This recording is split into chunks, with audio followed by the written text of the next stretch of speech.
Boa noite, sejam bem-vindos. Está no ar o Aparecida Debate, o nosso espaço semanal aqui na TV de Nossa Senhora, para que você se informe e forme a sua opinião. Renato, boa noite. Boa noite, Guilherme Machado. Boa noite para você aí de casa. E no programa de hoje vamos falar sobre o analfabetismo funcional.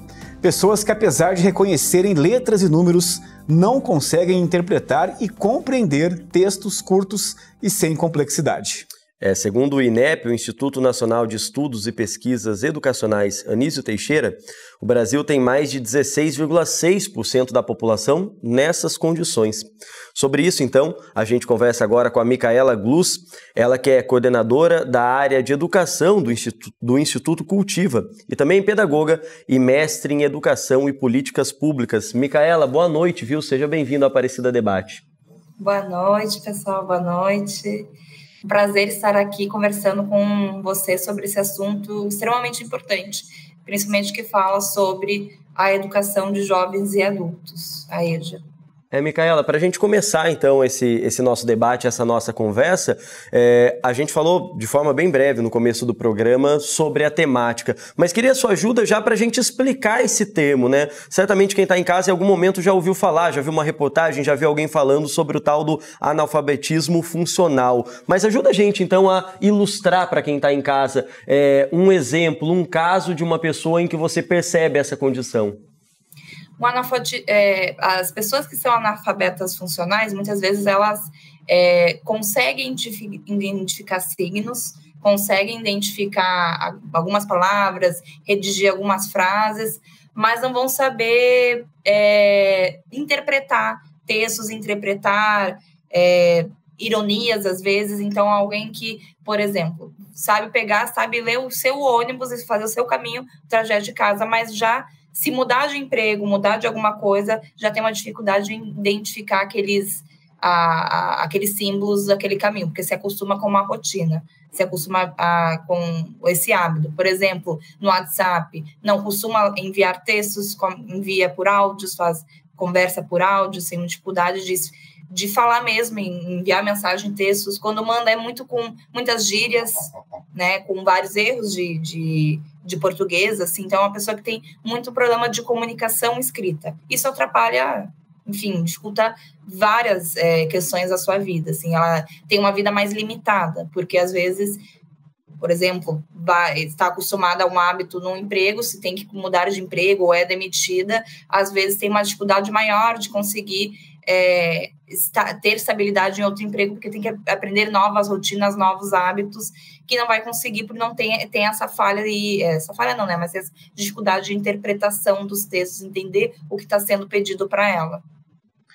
Micaela, boa noite. Essas pessoas também sofrem até para, por exemplo, operações matemáticas simples também? É a mesma coisa? Sim, tem uma dificuldade enorme, não conseguem fazer muitas as 4 operações, né? Divisão, multiplicação, soma, subtração. Então, por exemplo, dão um troco errado no mercado, num restaurante, não vão saber identificar isso, né? E é mais do que o simples, às vezes, que a gente não... Na hora a gente não faz, mas depois a gente faz a conta e vê que realmente está errado. Essas pessoas não conseguem fazer contas mentais ou têm uma dificuldade extrema de fazer essas contas mentais. Calcular, por exemplo, quanto precisam de alimentação, quantos quilos de feijão, quantos quilos de arroz precisam, sabem? Pela prática, mas não é exatamente a quantidade certa. Se vão em algum lugar que não estão acostumados, que tem a marca X, Y, ou tem alguma dificuldade no pacote, por exemplo, em vez de um pacote de 1 quilo de feijão, um lugar vende 500 gramas. É difícil isso, mas já tem uma dificuldade, porque sabe que é por a quantidade de pacotes, mas não sabe a quantidade, por exemplo, de quilos que necessários para fazer a sua alimentação semanal ou mensal da sua família, por exemplo. Micaela, e quando a gente olha para as pessoas que passam por essa situação, tem um público-alvo, um público que é mais frequente de estar nessa condição? Isso acontece mais com os adultos, com os jovens? Há casos já de crianças que demonstram essa dificuldade de compreensão, de interpretação? Podemos dividir em 3 grandes grupos, né? Tem os mais idosos, que aí enfrentaram uma vida de não ter acesso à educação. Então, pessoas normalmente que vieram do rural, do campo, vieram para a cidade, mas não tiveram acesso direito à educação. Então, elas conseguiram, de alguma forma, ter aí minimamente a alfabetização, mas não evoluíram para maiores habilidades aí de comunicação, de alfabetização mesmo. Então, essas são as pessoas mais idosas, a gente pode identificar. Tem um grupo de jovens que evadiram, até concluíram já ensino médio, seus estudos, muitas vezes evadiram, concluíram apenas ensino fundamental, ou nem concluíram ensino fundamental, que foram alfabetizadas, mas têm muita dificuldade, não conseguem ter essa comunicação, não conseguem escrever textos, né? E isso limita muito o tipo de trabalho que elas vão ter. Não vão conseguir, por exemplo, na maior vezes, um trabalho administrativo. Vai ser muitas vezes um trabalho mais manual, porque não conseguem atender essas tarefas de escrita, né, de comunicação, ou até, por exemplo, de matemática também, de contagem. Então, temos aí um grupo de jovens que evadiram, até concluíram um ensino médio, mas pelas questões de desigualdades dentro da escola pública, não conseguiram, ainda são analfabetos funcionais. E vamos aí ter um terceiro grupo, o grupo das crianças, hoje em dia, que estão com... E aí, sim, saber avaliar o ambiente da criança, mas uma criança que está totalmente imersa numa tecnologia de celulares, tablets, TVs, que não tem acesso rotineiro, né, de hábito a livros, qualquer tipo de texto, mas principalmente livros, quadrinhos, história, livrinhos pequenos, que seja, assim, algum tipo de texto, não conseguem identificar. Fazem caminhos curtos, por exemplo, mandar áudio, e tem uma, entre aspas, assim, uma preguiça, porque não é bem preguiça, é falta de incentivo mesmo, de utilizar, refletir, utilizar suas habilidades para poder falar, para poder se comunicar. Então, vamos ter crianças, sim, que estão muito acostumadas com a tecnologia, que acabam usando caminhos curtos, o que vai, querendo ou não, quando virarem adolescentes ou crianças maiores, vão sentir essa necessidade ou essa dificuldade quando forem, por exemplo, encontrar um primeiro estágio, um primeiro emprego, que necessite escrever um relatório, necessite escrever um e-mail, necessite ser mais formal. Pois é, Micaela, eu estava vendo aqui que, por exemplo, muitas pessoas que são classificadas, né, como analfabetas funcionais, elas nem sabem disso, porque elas sabem ler, sabem escrever, mas, claro, não conseguem interpretar um texto, né? E acontece muito isso realmente, e envolve essa situação que você acabou de falar para a gente, né? Isso, elas não têm esse hábito. O que acaba acontecendo? Elas perdem o hábito da leitura. Então, tecnologia, querendo ou não, facilitou muito nossa vida, mas ela facilitou tanto que o nosso cérebro é um músculo, a gente precisa exercitar e tá sempre utilizando. Se a gente não exercitar, não for utilizar, a gente vai acabar perdendo essa habilidade. É que nem academia. Se a gente não está indo para academia, se exercitando, os nossos músculos vão atrofiar, né? A gente vai perder o ritmo que a gente tem.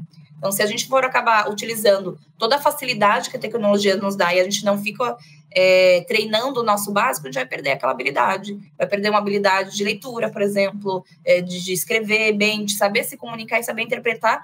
E aí, as consequências disso por exemplo, cair muito em fake news, né? Acreditar nas fake news porque tu tá recebendo aquilo e tu não consegue interpretar, não consegue raciocinar, ou até pesquisar, será que aquilo é verdade?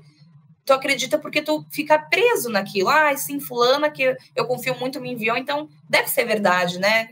Tu não consegue pesquisar porque não sabe escrever ou muito rudimentar, tu acaba formando sua opinião apenas com isso, assim. Então, a tecnologia ela facilitou tanto que a gente não pode esquecer dos hábitos de leitura, os hábitos de escrita nossos, de manter esses hábitos, que a gente pode acabar esquecendo como qualquer... como eu disse, né, que o cérebro é um músculo, como qualquer músculo, a gente tem que estar sempre exercitando ele para não perder as nossas habilidades, assim, não perder essa funcionalidade. Micaela, e quando a gente olha de maneira macro para a organização, né, das políticas públicas, dos trabalhos de gestão educacional no país, o que pode ser feito na prática hoje e o que precisa ser feito para a gente diminuir ou, quem sabe, até erradicar o analfabetismo funcional? eu vejo como tem três grandes grupos, né, da população do analfabetismo funcional, né? Os mais idosos, os adultos idosos, os mais jovens, adolescentes, né, jovens adultos, principalmente, né? E as crianças é uma parte. Mas pegando esses dois grupos grandes, assim, e pensando em políticas públicas, eu vejo dois caminhos, assim, que necessitaria a gente estar trabalhando. Um é o incentivo à EJA, a Educação de Jovens e Adultos, que, por mais que esteja aí no Plano Nacional de Educação, PNE, que está sendo discutido, o novo PNE, apesar de ter sido adiado, está em pauta, em discussão, ele é uma modalidade que está sempre muito negligenciada. Aqui onde eu moro, no Rio Grande do Sul, volta e meia saem muitas notícias do estado ou do município da capital de Porto Alegre está fechando turmas da EJA.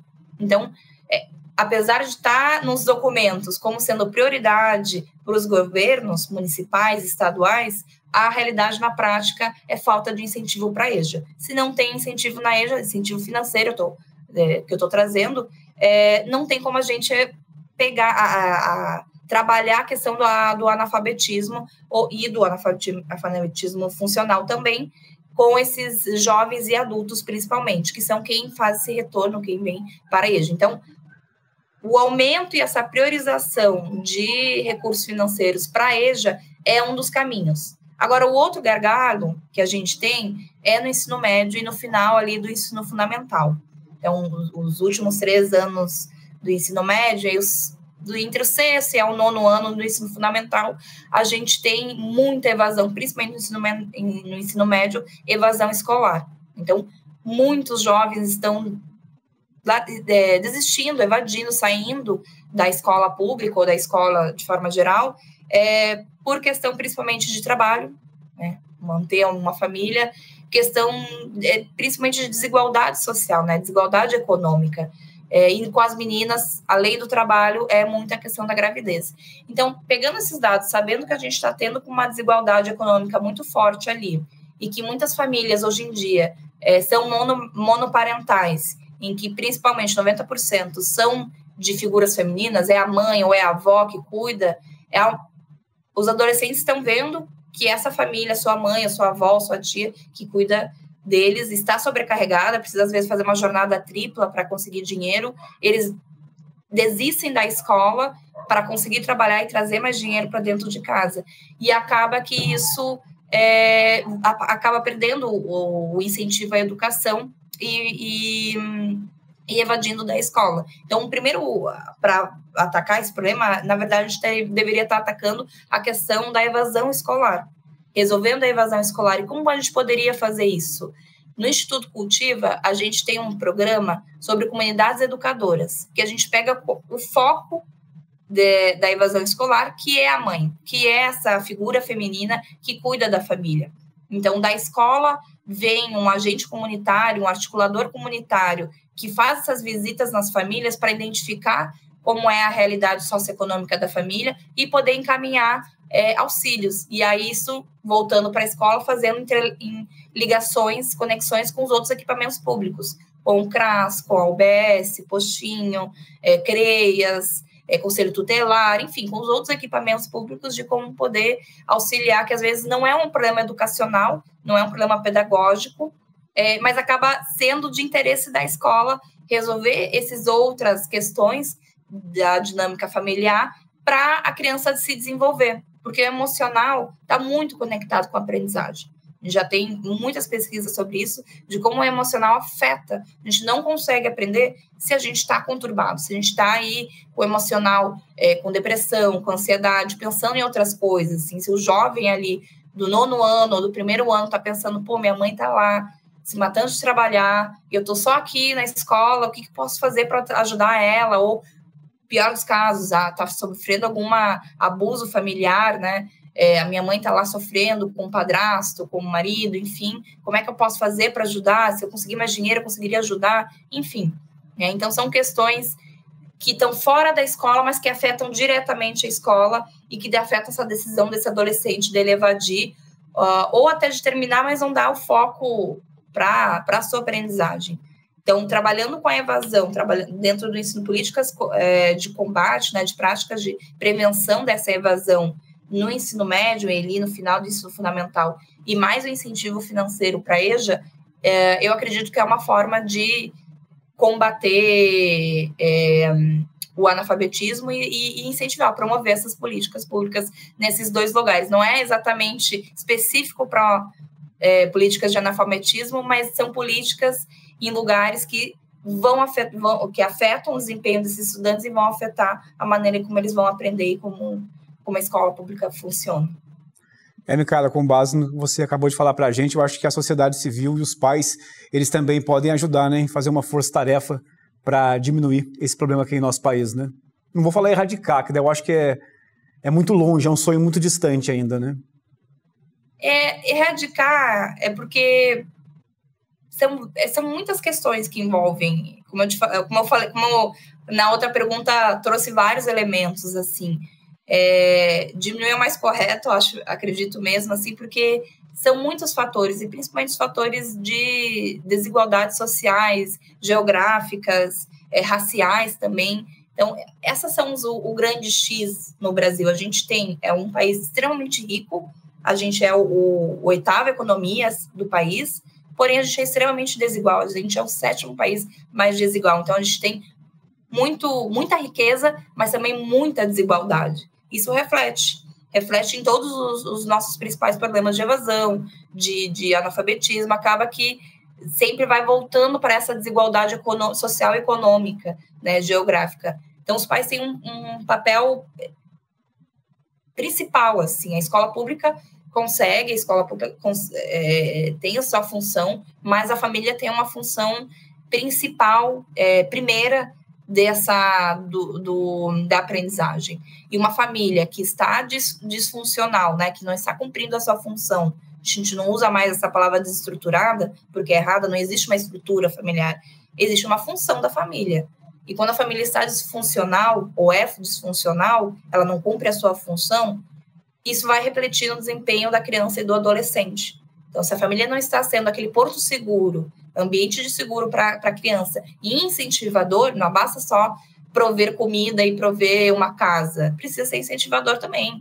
Precisa os pais mostrarem um exemplo de leitura e de escrita, estarem ali, terem um tempo, dedicarem um tempo de qualidade para historinha no final do dia para o seu filho, sabe? Ler uma historinha todo dia, no final do dia. Incentivar eles agora, ainda mais que estamos em férias, né? Incentivar eles a fazerem atividades escritas, tirarem um tempo, se não todo dia, uma vez por semana, pelo menos, em vez de o tempo de qualidade da família ser, por exemplo, ver filme, ver TV, que é o que muito acontece, quando a gente faz o programa do Comunidades Educadoras, a gente vê o que mais as famílias, o tempo de lazer das famílias é ver TV. O que isso vai agregar culturalmente na vida da criança, assim? Agora, tirar um tempo para fazer uma atividade não precisa ser uma atividade mega complexa. Pode ser uma atividade simples de pegar uma folha, se é uma criança na fase de educação infantil, pontilhar quadrados, bolinhas e fazer a criança ou colar coisinhas, ou riscar, fazer o risco, completar o pontilhado. Uma atividade que eu gosto muito é pegar cartela de supermercado, por exemplo, recortar e botando lá e perguntando, tu sabe o que é isso? É uma banana. Com quem é mais velho, já está no ensino fundamental, perguntar, e quanto é que custa uma banana? Aí se eu pegar uma banana e mais um sabonete, um detergente, quanto é que vai ficar? Enfim, fazer atividades que não são difíceis, com materiais que são na casa mesmo, assim, e para promover reflexão, escreve uma carta para a mamãe, por exemplo. Escreve um recadinho para a mamãe, escreve um recadinho para o papai, escreve um recadinho para o vovô, para a vovó, para a gente enviar para eles. Isso aí já é pequenas coisas já dão um mega salto, que elas começam a valorizar. No momento que os pais valorizam a educação e valorizam leitura, as crianças vão querer valorizar isso também, vão ver isso também como algo positivo. Então, estarem lendo, vocês tirarem um tempo agora, todo mundo vai ler um livro. Mamãe vai ler seu livro, a outra mamãe, ou o papai, enfim, de acordo com a estrutura familiar. E a criança ou o adolescente também vai ter o seu tempo para leitura. Então, a função da família é proteger, é fornecer, providenciar alimentação, lugar seguro, uma casa com amor e carinho, mas também o incentivo à educação. Não é a função não é só da escola, tem limites, a escola tem limites do que pode fazer. Na real, a influência da família é muito maior, às vezes, do que a própria escola. A gente possa ter essa consciência, né, Micaela, então, de que todo mundo tem que fazer a sua parte também nesse processo, nessa jornada. Obrigado, viu, pela participação com a gente aqui no Aparecida Debate. Seja sempre bem-vindo, uma ótima noite para você. Obrigada, boa noite. Obrigado, Micaela, boa noite, viu? E o Aparecida Debate faz uma rápida pausa e volta daqui a pouco para falar um pouquinho mais sobre o analfabetismo funcional. Estamos de volta com o Aparecida Debate, nesta noite, falando sobre analfabetismo funcional. E neste bloco recebemos presencialmente aqui em nossos estúdios o professor Silvio dos Santos. Ele que é pedagogo e pesquisador na área de escola pública, educação, políticas educacionais, práticas pedagógicas, teoria crítica e educação e sistema socioeducativo. Professor, boa noite. Muito obrigado por aceitar o nosso convite aqui no Aparecida Debate. Boa noite. A satisfação é minha estar aqui, a gente poder refletir um pouquinho sobre esse problema, que é um problema que todos nós, educação, pessoas que estão envolvidas diretamente com a educação, e, enfim, toda a sociedade tem que acompanhar esse debate, né? Professor, para a gente começar essa nossa conversa aqui, então, como é que o senhor define o analfabetismo funcional? Eu faria aqui uma definição muito grossa, dizendo assim, nós temos dois tipos de analfabetos. Aquele analfabeto que eu diria absoluto, aquele sujeito que nunca foi para a escola, aquele sujeito que não sabe letras, portanto também não sabe escrever, e aquele analfabeto funcional. O analfabeto funcional, ele já teve uma experiência de escola, já reconhece letras, já escreve, e por incrível que pareça, isso não está ligado necessariamente a um período menor ou maior de escola. Porque a gente pode dizer que nós temos analfabeto funcional no ensino superior, né? A minha experiência maior, né, no ensino superior, e, na verdade, o analfabeto funcional é aquele que reconhece o alfabeto, né, ele decodifica o alfabeto, mas ele não é letrado, ou seja, ele não é capaz de entender um texto um pouco mais complexo, ele não é capaz de relacionar um texto com o outro, o que um autor se distancia ou se aproxima do outro, esse tipo de viagem no texto ele não consegue fazer, ele simplesmente reproduz, não é? E de repente a produção dele também é uma produção muito tímida, não é? Então assim, ele não tem familiaridade com um texto um pouco mais elaborado, não é? Então ele sabe responder basicamente aquilo que foi pedido para ele. Se você mudar um pouco a ordem das coisas, ele já se atrapalha. Então eu diria que o analfabeto funcional é aquele que conhece, evidentemente, o alfabeto, ele sabe ler, ele sabe escrever, mas de uma maneira muito básica, de modo que o seu vocabulário também é um vocabulário muito pobre, e evidentemente isso reflete no seu dia a dia e na escrita.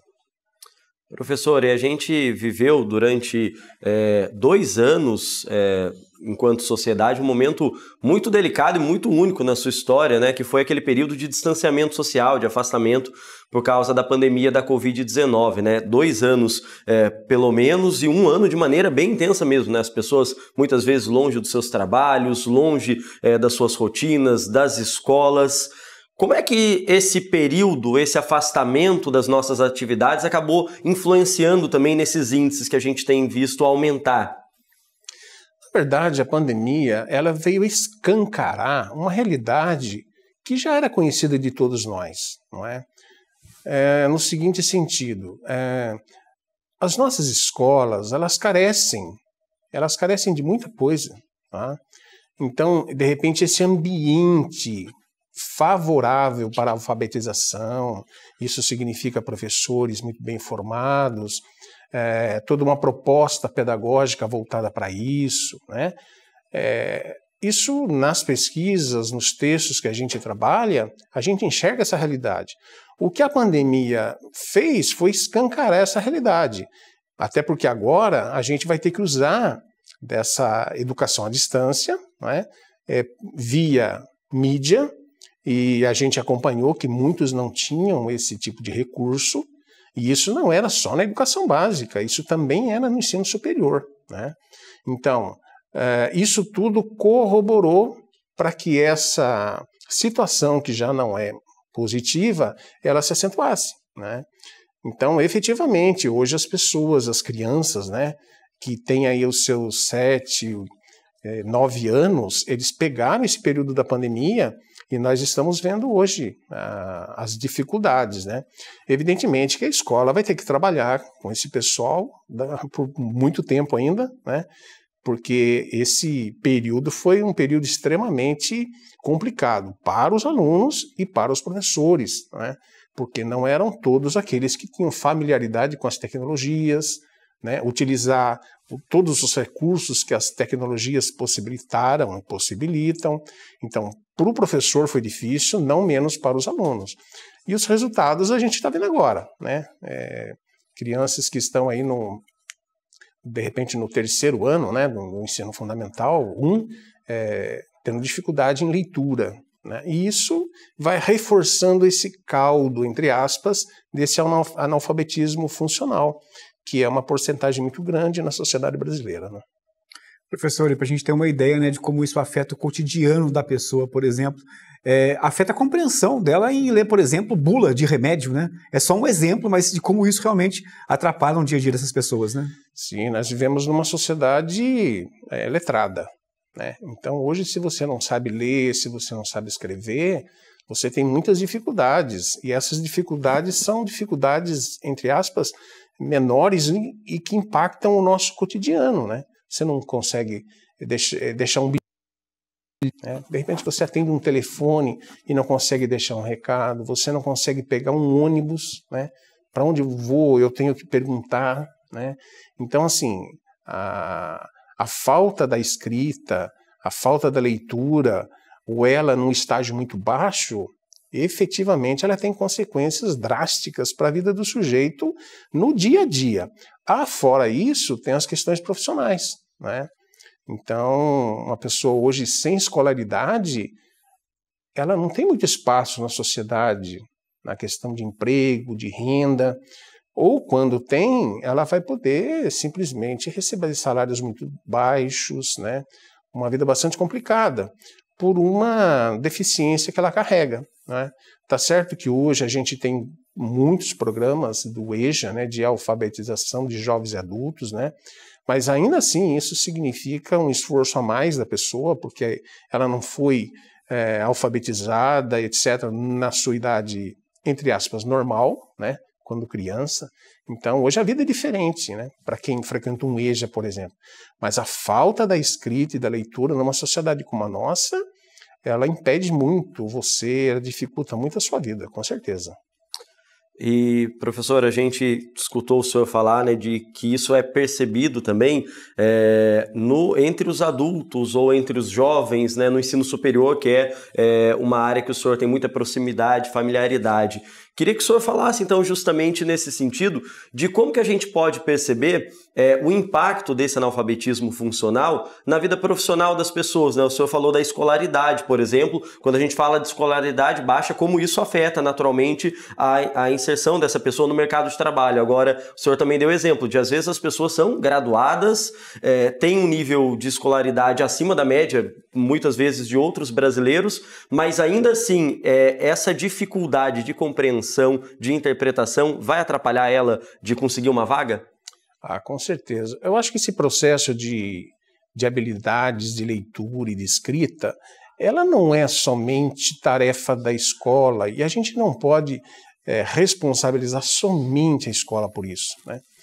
Eu me recordo, por exemplo, dos meus professores de primário, o tempo todo eles diziam assim: gente, vocês têm que ler, leiam livros. Hoje eu diria, não é qualquer livro que a gente tem que ler, porque tem livro que emburrece a gente, tem livro que empobrece o nosso vocabulário, mas a ideia era boa, né? Você tem que ler, etc. Então, assim, a escola, de uma certa forma, com todas as suas limitações, ela faz um pouco essa tarefa, né? Ela trabalha isso. Agora, isso também depende das pessoas, né? Eu acho que essa paixão, esse gosto pela leitura, né? Eu já vi, por exemplo, mães dizendo assim, filho, vai estudar. Aí o filho diz, não, mas eu não tenho prova amanhã. Então, mas não é porque você não tem prova amanhã que você não tem que estudar. Então, essas questões que tem lá na escola básica, lá no ensino fundamental, no ensino médio, isso depois impacta, inclusive no ensino superior. Porque não há um milagre aqui, não há uma virada de chave de fenda, na verdade. Aquilo que você traz lá do ensino básico, você também vai reproduzir na universidade, no ensino superior, né? Então, assim, as pessoas que já não gostam de estudar, já não gostam de ler, já não têm essa paixão pela leitura, ela vai ter dificuldade no ensino superior. Até porque o ensino superior, de maneira muito geral, ele não vai trabalhar isso. Se você trouxe essas deficiências, você vai ter que se arrumar no curso. Você não vai ter, assim, um acompanhamento específico para tratar dessas suas debilidades, não é? E o fato é que você, de repente, até vai passar pelo curso superior, levando essas deficiências, e não sabemos até isso onde vai. Então, de repente, amanhã, uma vaga, uma entrevista, uma redação, e aí você vai se ver não habilitado. Mas eu acho que não dá para a gente culpar a escola, né? Culpar o professor. É claro que temos muitas deficiências no campo da educação, podemos conversar sobre isso, mas eu acho que também todos nós, né, enfim, já temos que ter consciência disso. Hoje você pega uma criança que fica um bom tempo na frente das telas. Ela não tem consciência da necessidade da leitura e da escrita? Tem. Mas aquilo lá é muito mais prazeroso, né? Aquilo lá é muito mais sedutor. Eu acho que aquilo lá exige menos dela. Então ela fica ali. Agora, ler, estudar, isso demanda tempo, isso demanda calma, isso demanda paciência. Isso demanda você se desligar de um monte de coisa que está à sua volta. Isso tem um preço. E nem todos estão dispostos a isso. Mas, enfim, os problemas da educação básica, se não cuidados, eles vão ser levados para o ensino superior, com certeza. Agora, professor, o senhor acabou de falar que não pode culpar a escola, os profissionais, mas não dá para melhorar um pouquinho lá na ponta, o profissional identificar isso ou encaminhar para algum outro tipo de estudo essa criança para melhorar essa atenção assim que foi identificada, até um alerta realmente com relação aos pais, né? Alertar os pais do que está acontecendo com aquela criança? Então, o problema do analfabetismo e do analfabetismo funcional, ele é multifatorial. Tem aqui uma série de fatores envolvidos. Eu diria o seguinte, eu acho que duas causas que a gente poderia pensar. Uma é a falta de acesso a uma escola de qualidade. O que eu estou chamando aqui de uma escola e de uma educação de qualidade? Imagina uma escola que tem um ambiente propício para o estudo, uma escola que tem salas arejadas, salas limpas, uma biblioteca de fácil acesso, quando você tem um professor que te estimula a ir para a biblioteca, enfim, tem lá trabalhos com os alunos incitando a leitura, enfim. A outra questão, eu acho que tem a ver com as questões econômicas, sabe? Aqueles alunos que já vêm de uma família economicamente com dificuldade. Então, é aquela pessoa que não tem, de repente, um pai alfabetizado, já não tem livros em casa, etc. O rendimento desses alunos, isso não é matemática, mas o rendimento desses alunos são diferentes na escola, né? Então, a escola, ela é socialmente reconhecida como uma instituição que deve cuidar do ensino e da aprendizagem. Isso é verdade.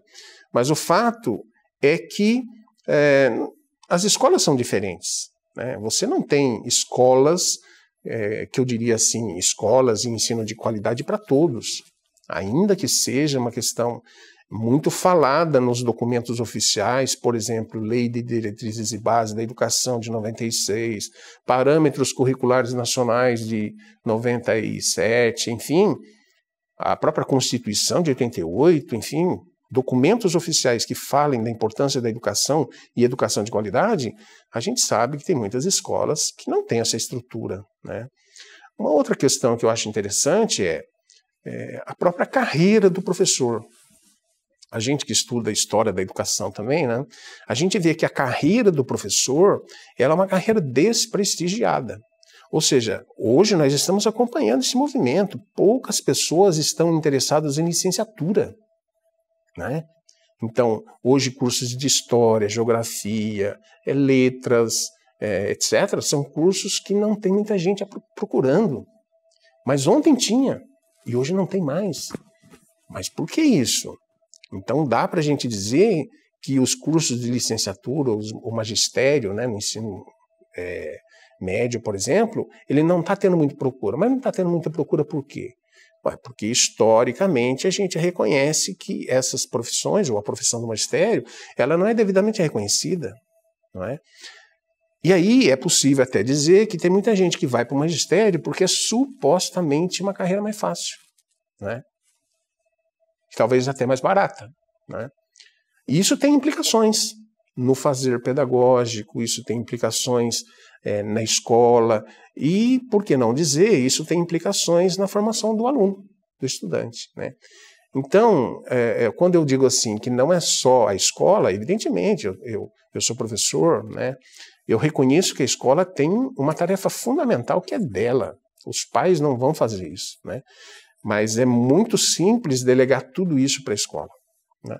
E por falar nisso, eu já diria a tarefa da família nesse processo, né? A tarefa da família nesse processo.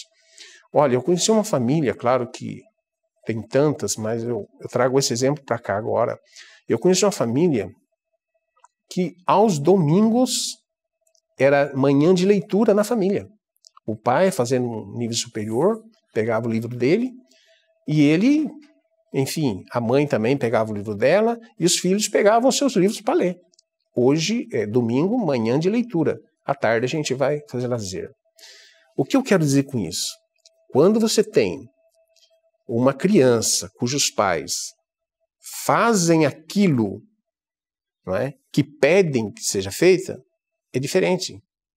Então, assim, olha, gente, ler é muito bom, mas o filho não vê você lendo, né? Então, parece uma coisa banal, mas não é. A criança, o adolescente, enfim, ele prima muito pela imitação, né? Então, a escola é fundamental, mas hoje a gente não pensa mais na separação entre escola e família. Até porque a criança, ou o adolescente, ou até o jovem, não, ele fica na escola um período, e o restante ele fica na família. O que ele faz? Nós sabemos. Então, de repente, ele fica 5 horas na escola e fica outras 5 horas na frente da tela, né, do tablet, etc. O que ele está fazendo lá? Eu brinco com os meus alunos assim.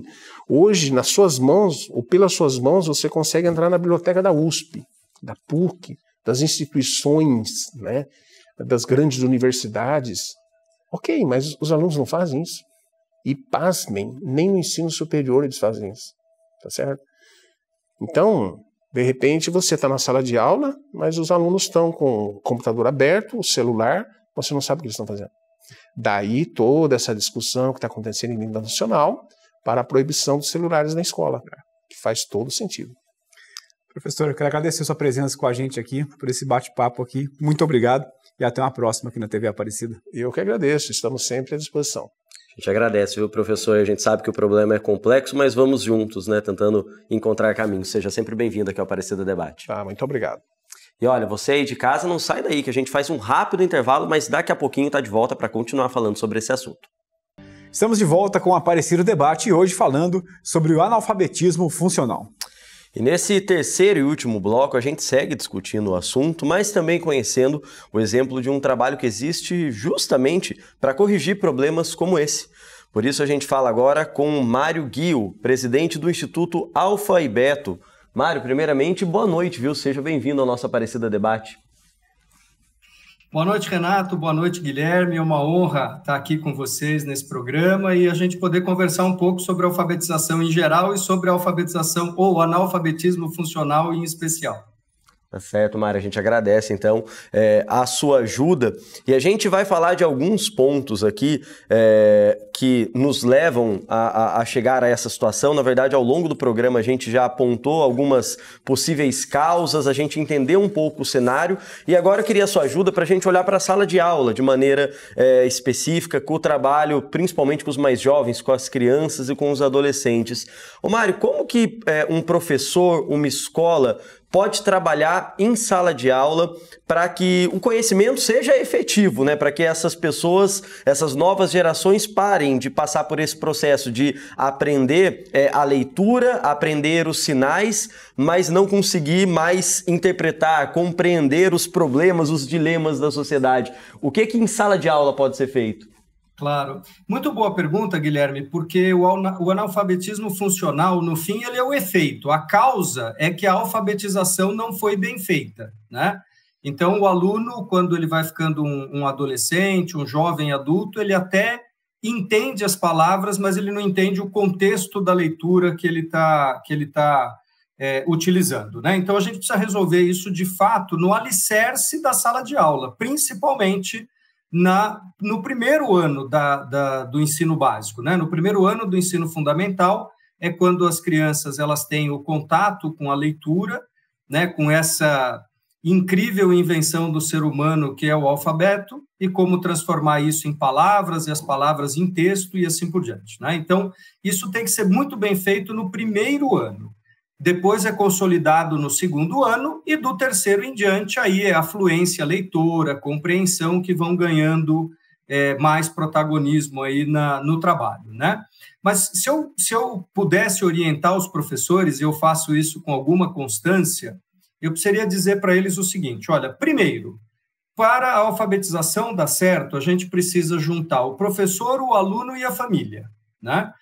O professor precisa estar na escola, o aluno precisa estar na escola. Infelizmente, na área pública, a gente ainda tem um índice de falta dos alunos muito alto e também, muitas vezes, dos professores de escola pública. Então, se nós não juntamos professores e alunos, a gente não vai fazer, né, esse pequeno milagre de Deus que é a leitura acontecer. E a integração com a família também é importante, porque conhecer a família, Guilherme, é fundamental para a gente saber se aquela criança que nós vamos começar a alfabetizar, ela precisa de mais atenção ou menos atenção. Por exemplo, crianças que são filhos de mães analfabetas, e a mãe, isoladamente, é o fator mais relevante, né, para o destino cognitivo de uma criança, por isso que eu menciono a mãe, mas vamos entender o capital sociocultural da família. Se uma criança vem de uma família, por exemplo, que a mãe é analfabeta, essa criança já chega na escola com um vocabulário muito inferior ao dos colegas. Então, o primeiro passo seria: professor, estes aluninhos precisam da sua atenção, precisam, eventualmente, de um período estendido, precisam de uma aceleração, tá? A partir daí, o professor precisa adotar a estratégia correta para alfabetizar. Uma das grandes causas do analfabetismo funcional brasileiro é que existem modismos que foram sendo inventados ao longo do tempo para a alfabetização, mas que comprovadamente não geram resultado, né? Então, cientificamente, a única forma que todo aluno, a não ser que ele tenha um problema cognitivo, a não ser que ele tenha uma doença, mas todo aluno pode ser plenamente alfabetizado no primeiro ano, é a alfabetização fonética, a alfabetização fônica, né? E só me estendendo um pouquinho nessa primeira pergunta, isso vem do fato de que no nosso cérebro não existe uma estrutura cerebral para leitura. O nosso cérebro, ele é tão maravilhoso, esse instrumento que Deus criou é tão maravilhoso, que ele é capaz de utilizar partes do cérebro que fazem outras funções para nos auxiliar a entender as palavras e o seu significado. Então, nós usamos a visão e o reconhecimento de objetos, faces e animais para decodificar as letras e depois nós transformamos isso em sons para poder entender o significado, né? Então, o que eu quero dizer é que qualquer criança de qualquer sociedade humana que conviva com quem fale vai aprender a falar. É natural. O nosso cérebro tem um centro de fala. Isso é natural do ser humano. Nenhuma criança vai aprender a ler sem ser bem ensinada. E, portanto, a gente precisa usar a capacidade da fala para dar o salto para a leitura. Tecnicamente, é o que a gente chama de conexão grafema-fonema, né? Aquilo que está escrito com o som daquilo que está escrito para que o nosso cérebro possa entender. Então, fazendo uma longa história curta, Guilherme, parte do problema brasileiro é porque os alunos faltam demais, parte do problema brasileiro é que os professores faltam demais, e grande parte do problema é que se escolhem estratégias comprovadamente ineficazes para alfabetizar. Se nós adotássemos de maneira ampla e restrita a alfabetização fonética, né, como é feito na Itália, como é feito na França, como é feito na Alemanha, como é feito nos Estados Unidos, como é feito na Finlândia, que a gente tanto bate palma para a educação finlandesa, embora a língua finlandesa seja muito simples do ponto de vista fonético, né, nós teríamos uma alfabetização muito mais eficiente. Eu queria só aproveitar para encerrar essa primeira parte da nossa conversa, dizer que nós deveríamos ter uma ambição muito grande, né, no Plano Nacional de Educação, que está em discussão e que vai estabelecer as metas até 2030, nós deveríamos ter a ambição de que 100% das crianças devam ser alfabetizadas no primeiro ano do ensino fundamental. Hoje, no Brasil, a média é de 54% das crianças alfabetizadas apenas no final do segundo ano. Dentro do nosso instituto, as prefeituras que usam o nosso protocolo à risca, que é um protocolo de alfabetização fonética baseado em evidências científicas, talvez a prefeitura mais conhecida dos nossos espectadores aqui seja a cidade de Sobral, que nós servimos há mais de 21 anos, nosso índice é de 98% no primeiro ano. Então, não há motivo para uma criança saudável não ser alfabetizada no primeiro ano se ela frequentar as aulas, se os professores estiverem nas aulas e usarem a estratégia de alfabetização correta. Ô Mário, qual que é a relação entre o analfabetismo funcional e o acesso à tecnologia? Isso tem prejudicado também?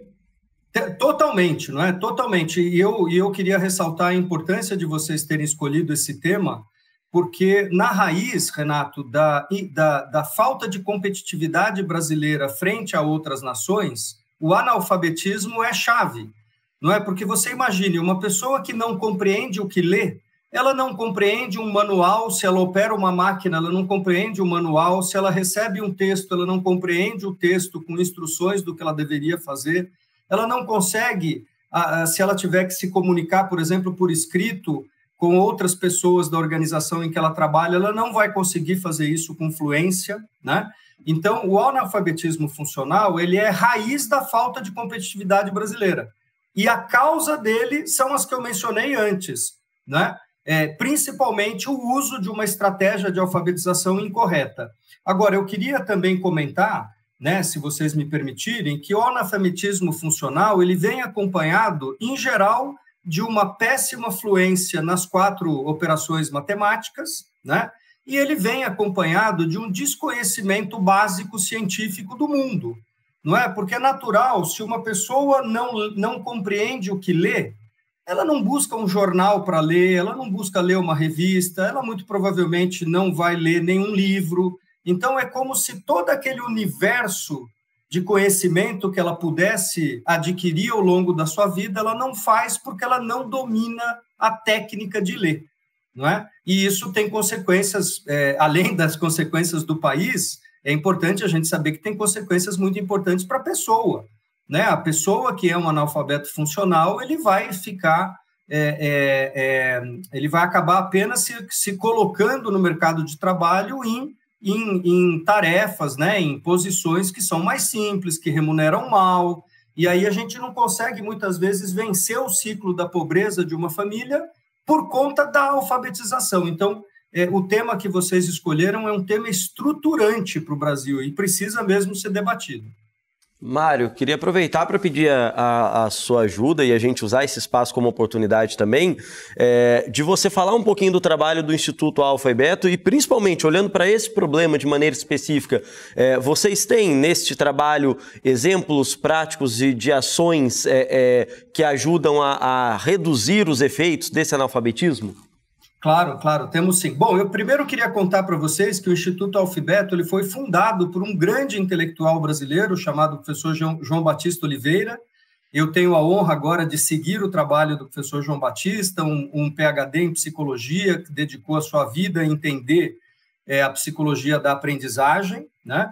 Então, a primeira missão do Instituto Alfabeto, Guilherme, é a gente não ter palpite. A gente não tem palpite, não aceita palpite. A gente vai buscar nas evidências científicas o que funciona e o que não funciona.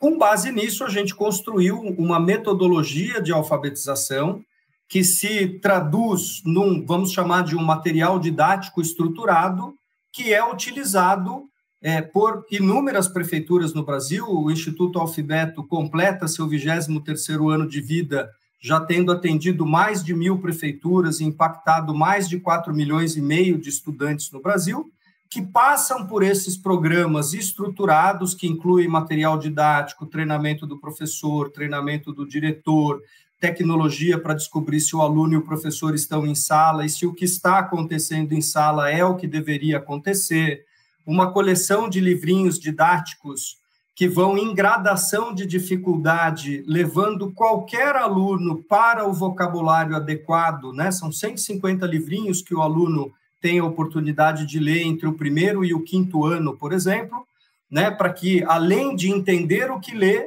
ele tenha o vocabulário necessário para compreender aquilo que ele está lendo, né? E isso tudo de maneira muito integrada, como eu mencionei, e o tempo todo sendo medida, né? Todos os nossos programas, sem exceção, a cada bimestre avaliam todos os alunos, apresentam para os professores e para os gestores, olha, tais alunos já passaram do que nós esperávamos para eles, esses outros alunos ainda estão para trás, precisamos acelerar, está aqui os materiais de aceleração, não é? E falando assim, Guilherme, eu queria que as pessoas entendessem que alfabetizar direito não é tecnologia de construir foguete. Ele é relativamente simples. Se ele for feito do jeito certo, com muita humildade, usando o que a ciência manda, nós chegamos a 98% de alfabetização dos nossos alunos no 1º ano nas prefeituras, né? Eu mencionei Sobral porque é a referência nacional nisso, mas inúmeras outras prefeituras chegam nesse índice. Muitas prefeituras, inclusive, em regiões de interior, de estados, né? Enfim, de comunidades cujo nível socioeconômico é bastante baixo, mas as crianças são muito bem-sucedidas, leem fluentemente, ganham o prazer pela leitura, pela informação, pela busca de notícias, e aí viram seres humanos aí em pleno, com capacidade plena de se desenvolver. Ô Mário, eu quero primeiro parabenizar vocês pelo trabalho feito aí no Instituto Alfabeto e agradecer a sua participação com a gente nesse assunto tão importante aqui, como você mesmo disse, né? Estruturante para a nossa sociedade, que é também a educação. Obrigado, viu, Mário? Até uma próxima aqui na TV Aparecida. Obrigado, e eu queria desejar a vocês, primeiro agradecer também a importância do tema que vocês selecionaram, não é? E desejar que vocês sempre tragam esses temas vibrantes de educação para o debate nessa comunidade tão grande que vocês servem e que é tão formadora de opinião. Espaço aberto aqui para vocês sempre, viu, Mário? Obrigado, seja sempre bem-vindo, viu? E olha, assim a gente encerra o Aparecida Debate de hoje, quero reforçar para você que você pode rever esse programa e tantos outros no canal da TV Aparecida no YouTube. Lá no nosso Instagram, que é o @jornalismo_tv_aparecida, além das notícias e dos bastidores da nossa programação, você também pode sugerir temas para conferir aqui no nosso Aparecida Debate, tá bom? Uma ótima noite para você que nos fez companhia. A gente volta a se encontrar na semana que vem. Renato, boa noite. Boa noite, até a próxima.